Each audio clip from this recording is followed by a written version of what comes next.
J'ai l'impression qu'on a un peu banalisé le KO, la commotion cérébrale. Il y a 10-15 ans en arrière, quelqu'un qui se prenait un mur, qui avait une commotion, c'était beaucoup plus considéré comme grave. Je suis entièrement d'accord avec toi. C'est hyper grave. C'est hyper grave. C'est pas de la rigolade. Parce qu'en fait, maintenant, ce qu'on voit même au MMA, tu vois, c'est là où même c'est très dangereux, moi, je trouve, c'est que maintenant, tu as plusieurs organisations. À l'époque, moi, je me rappelle, quand on passait, tu sais, les diplômes fédéraux pour être entraîneur, je parle pas d'MMA, hein, entraîneur de boxe thaï, il y avait des UV, comme ils appelaient, sur les commotions cérébrales, tu vois.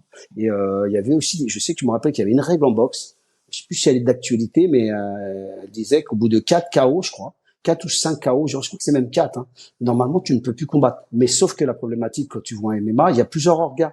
Et ils demandent pas combien de KO t'as pris, ils en ont rien à foutre. Tu vois, par exemple, il y a un combattant qui s'appelle Bigfoot, un Brésilien que je connais, qui a été très fort. Lui aussi, il avait battu Fedor à l'époque, qui a fait énormément de combats. Je crois il a pris au moins 16 ou 17 KO. Je sais pas si tu te rends compte ce que c'est. Mais il n'y a pas que lui, il y en a plein comme ça. Comme c'est des orgas privés, ils en ont un peu rien à foutre, en fait.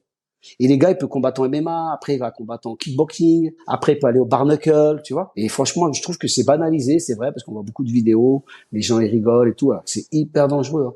Et en plus, souvent c'est la chute. Surtout si tu te bagarres dans la rue, tu te prends une patate comme ça, tu te tombes sur la tête. Il y a les accidents graves, parce que c'est l'arrière de la tête, c'est fatal.